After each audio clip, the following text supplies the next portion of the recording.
오늘 말씀은 여호수아가 이끄는 이스라엘 군대가 아이성과 여리고성을 점령했다는 것, 또 기브온 주민들이 이스라엘 백성들과 화친을 맺었다는 소식을 들은 예루살렘 왕과 가나안 남부 지역의 왕들이 연합군을 결성하여 자신들을 배신한 기브온 주민을 공격하는 데서부터 시작되고 있습니다. 이런 위급한 상황에 처하자 기브온 주민들은 이스라엘의 군대 장관인 여호수아에게 도움을 요청합니다. 원래 기브온 주민은 가나안 족속이고 하나님의 심판을 받을 우상 숭배하는 사람인데, 우리가 지난 시간에 봤죠. 그들이 두려움 가운데서 이스라엘과 화친을 맺고 우리가 당신들을 섬길 테니 우리를 받아달라고 해서 기브온 주민들은 멸망하지 아니하고 이스라엘 백성들과 화친하고 한 국가 또 한 나라의 연대를 이루게 된 것이죠.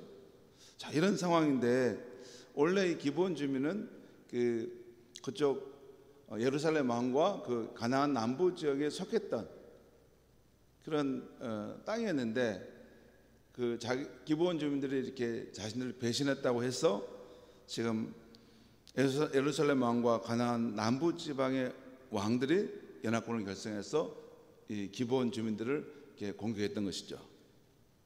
아무튼 이 상황에서 기브온 주민들은 이제 새로 동맹을 맺은 이스라엘 나라에 도움을 요청합니다.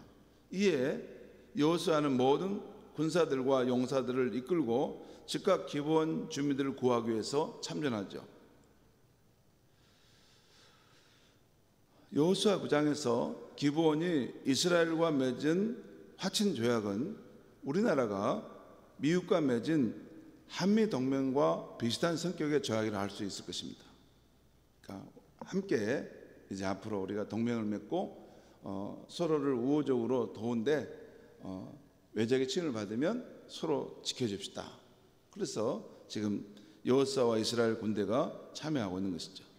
아무튼 이때 하나님께서 여호수아에게 승리에 대한 확신을 심어주십니다. 오늘 8절 말씀을 보겠습니다. 8절 말씀 같이 한번 읽어볼까요? 시작. 그때 여호와께서 여호수아에게 이르시되 그들을 두려워하지 말라. 내가 그들을 내 손에 넘겨주었으니 그들 중에서 한 사람도 너를 당할 자 없으리라 하시니라. 그들 중에서 한 사람도 너를 당할 자가 없으리라. 참 멋진 말씀이죠. 우리가 하나님의 편에 서면 이런 말씀이 우리를 위한 말씀이 됩니다. 또 10절과 11절 말씀 보겠습니다. 여호와께서 그들을, 그 연합군을 이스라엘 앞에서 패하게 하심으로 여호수아가 그들을 기브온에서 크게 사륙하고 벳 호론에 올라가는 비탈에서 추격하여 아세가와 막게다까지 이르니라. 지금 여호와께서 그 전장에 개입하셔서 이스라엘의 승리를 돕고 계신다는 거죠. 또 11절입니다. 그들이, 연합군이 이스라엘 앞에서 도망하여 벳 호론의 비탈에서 내려갈 때에 여호와께서 하늘에서 큰 우박덩이를 아세가에 이르기까지 내리심에, 여호와께서 하늘에서 큰 우박을 내리시게 되자 그들이 죽었으니 이스라엘 자손의 칼에 죽은 자보다 우박에 죽은 자가 더 많았더라. 성경이 이렇게 표현한 거 보면 이스라엘이 승리한 것이 아니라 여호와 하나님께서 그들 가운데 승리를 쟁취하도록 돕고 계신다는 그런 의미죠. 12절 13절 말씀 보겠습니다. 여호와께서 아모레 사람을, 이 아모레 사람은 예루살렘 왕과 그 나머지 이 네 왕이 모두 아모레 족속에 속합니다. 그래서 이 아모레 사람, 그 연합군을 이스라엘 자손에게 넘겨주시던 날에 여호수아가 여호와께 아뢰어 이스라엘 목전에서 이르되 태양아 너는 기브온 위에 머무르라. 달아 너도 아얄론 골짜기에서 그리할지어다 하매 태양이 머물고 달이 멈추기를 백성이 그 대적의 원수를 갚기까지 하였느니라. 그러니까 이스라엘 백성이 그 대적들을 완전히 다 섬멸하기까지 하셨다는 거예요. 야세렛 책에 태양이 중천에 머물러서 거의 종일토록 속히 내려가지 아니하였다고 기록되지 아니하였느냐. 야세렛 책은 고대 이스라엘 전쟁사를 기록한 책입니다. 아마 지금은 남아있지 않은데 그런 내용임을 알 수 있어요. 아무튼 이 전쟁의 와중에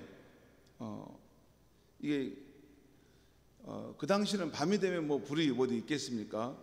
그래서 이제 전쟁을 하는데 지금 이스라엘이 승기를 잡아가는 상황인데 이제 해가 떨어지면서 이게 어둑어둑 캄캄해져 가려고 하는 것을 이렇게 느낄 상황인가 봐요. 그래서 그 조금만 더 있으면 이게 지금 캄캄해지게 지금 어두워져 갈 수 있을 거다라고 생각하고 이 조금만 시간을 더 가지면 이 적군들을 완전히 다 섬멸할 수 있겠다 해서 여호수아가 믿음으로 태양아 거기에 멈춰라, 달아 너도 그래 할지어다 이렇게 선언했다는 거예요. 하나님 앞에서. 그런데 그 태양이 중천에 머물러서 거의 종일토록 속히 내려가지 않았다라는 것이에요. 여러분, 이 여호수아가 태양아 달아 멈춰라, 우리가 전쟁을 완전히 승리하기까지 멈춰라 한다고 했을 때 태양이 멈췄을까요? 먼저 이것이 이루어졌을까요? 예, 이것이 이루어졌습니다. 이루어졌습니다. 뭐 복잡하게 얼마든지 복잡하게 1시간 동안 제가 설명할 수도 있지만 다 부지런냐 이거 성경에 그렇게 기록되어 있으면 그걸 믿으시면 됩니다. 하나님은 초자연적인 그런 하나님이시고 이 우주를 품고 계시는 하나님이신데 하나님이 하신다면 그걸 못하겠습니까?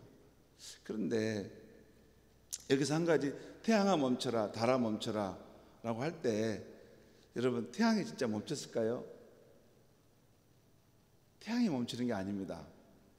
지구가 자전을 멈추는 것입니다. 그 말씀 이해하려면 과학적인 지식이 들어가는데요. 태양은 그 자리에 있는 거예요. 근데 낮과 밤이 바뀌는 건 지구의 자전에 의해서 바뀝니다. 지구의 공전에 의해서는 계절의 변화가 있고 지구의 자전에 의해서 낮과 밤이 바뀌는 것입니다. 그러니까 이것을 태양이 그곳에 멈춰 있었다는 건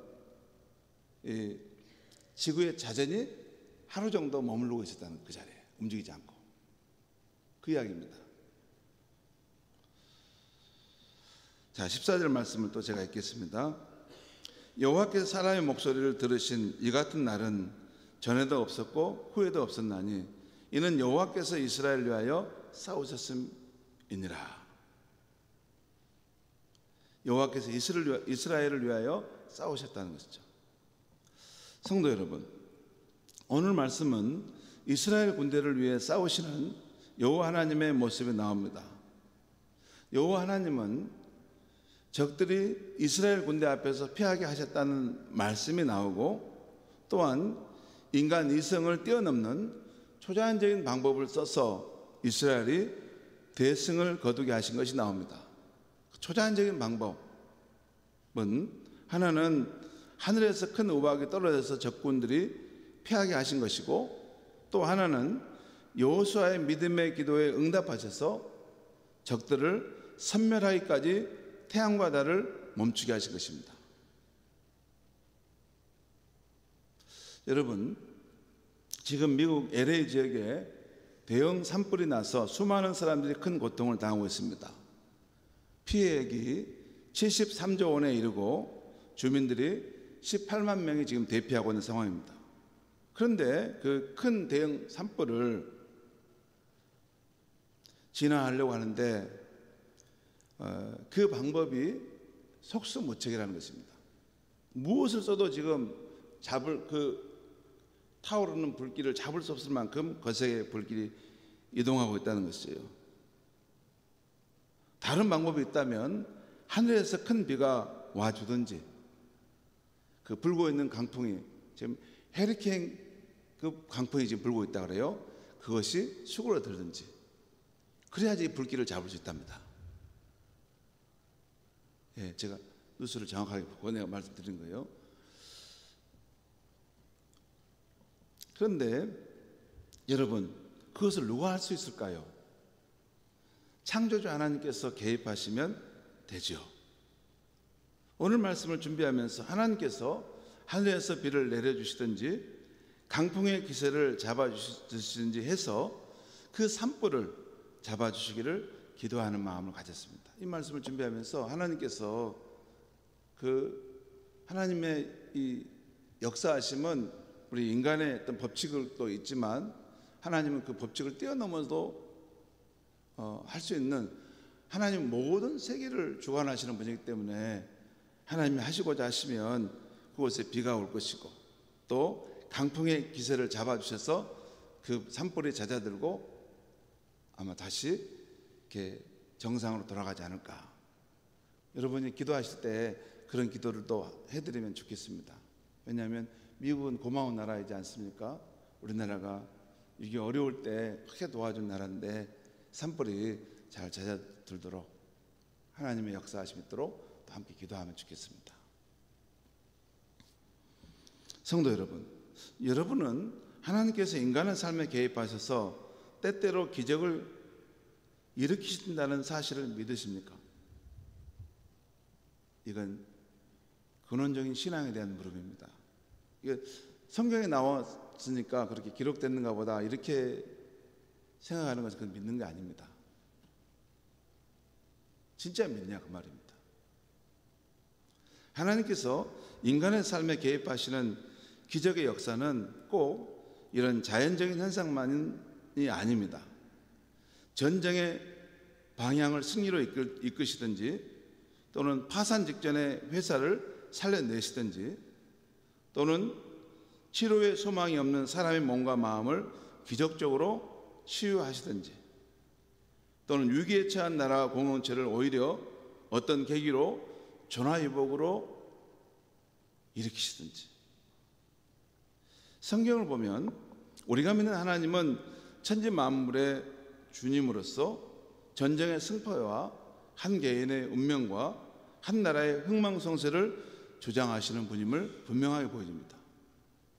우리가 알다시피 요셉, 모세, 에스더, 모르드게, 신약의 루디아, 이런 사람의 인생 가운데 하나님이 개입해 들어오셔서 새로운 놀라운 하나님의 꿈과 계획을 이루어 가시는 걸 나오죠. 그렇죠. 이 요셉, 모세, 또 에스더, 자기의 생각의 범위를 뛰어넘어서 하나님이 그의 인생 가운데 들어오셔서 개입의 역사에 가지 않습니까? 그게 성경에 기록되어 있어요. 하나님은 그렇게 일을 하신다 그 말씀이죠. 그리고 무엇보다 오늘 여호수아의 경우와 같이 믿음의 사람 한 사람의 기도를 들으시고 우리의 삶에 개입해 들어오신다는 것입니다. 저는 어젯밤에 잠자리에 들렸는데 지난해 제가 간구했던 일들이 성취되었다는 깨달음이 번쩍 전구가 켜지듯이 들어왔습니다. 와, 그랬구나. 지난해 주님께 간구했던 일들이 그렇게 이루어졌구나 하는 생각이 들었습니다. 저는 작년에 하나님께서 꼭 이루어 주시기를 바라며 제 나름대로 믿음의 씨앗 심고 기도해 온 것들이 있습니다. 그런데 한 해를 지나고 보니 그 일들이 놀랍게 이루어졌고 또 이루어져 가고 있는 것입니다. 주님께서 기도를 들으시고 역사하고 계셨구나. 그러니까 그 소원을 가지고 기도해 본 사람, 진짜 믿음의 기도를 해본 사람은 그게 어떤 일이 일어나고 있는지를 알 수 있습니다. 그리고 다시 말씀드리지만 우리 안에 계신 성령님께서 어느 순간 시듯이 우리 삶에 되어진 일들을 깨닫게 하십니다. 여러분 진짜 그렇습니다. 성령은 반짝 생각나게 하세요. 그 일이 이렇게 되고 있구나 라는 것을 깨닫게 하신다는 거예요. 그게 크리스천 안에 일어나는 역사입니다. 성령님 우리 안에 오시면 생각나게 하시는 분이라는 거예요. 그냥 무심코 지나가는데 그 일이 그 일이구나. 하나님께서 내 삶에 그렇게 역사하고 계시고 있구나 하는 것. 그것이 예수를 믿는 사람에게 증거가 많이 있다 그 말입니다. 여러분, 예수를 믿어도 어떤 사람이 가장 위험한 신앙을 가지고 있냐면 예수님이 아무런 개입하지 않아서 될 만큼 너무나 평안하고 너무나 안정되는 거예요. 예수님이 개입하지 않으셔도 다 될 만큼 다 이렇게 돈도 있고 그 연금도 다 있고 다 편안하게 삽니다. 그런 게 아닙니다. 예수를 믿는 사람은 예수님은 많은 증거가 있도다. 예수님 앞에 우리 인생의 문제를 안고 기도할 때 그 기도에 대해서 응답하신 많은 증거를 가져야만이 진짜 그 사람이 하나님의 살아계심을 삶 속에서 나타내는 진정한 믿음의 사람이 되는 것입니다. 그런 사람 주변에는 사람이 모여드는 것입니다. 여러분, 우리가 선하고 착한 일을 하는 것도 중요하지만 우리의 인생 가운데 살아계신 하나님이 저 사람하고는 함께하구나, 그런 증거를 가진 사람이 진짜 믿음의 삶을 살고 있는 것입니다. 요한복음 14장 12절 14절에서 이런 말씀이 있어요. 예수께서 약속하신 말씀인데 한번 들어보시기 바랍니다. 요한복음 14장 12절 14절인데 내가 진실로 진실로 너에게 이르노니 나를 믿는 자는 내가 하는 일을 그도 할 것이요 또한 그보다 큰 일도 하리니 이는 내가 아버지께로 감이라. 너희가 내 이름으로 무엇을 구하든지 내가 행하리니 이는 아버지께서 아들로 말미암아 영광을 받으시게 하려 함이라. 내 이름으로 무엇이든지 내게 구하면 내가 행하리라. 성도 여러분, 새해를 맞았습니다. 꼭 하나님 앞에 내 믿음의 증표로 씨앗을 심어보시고 다시 한번 소원의 기도를 드려보시기 바랍니다. 기도하겠습니다. 하나님 아버지,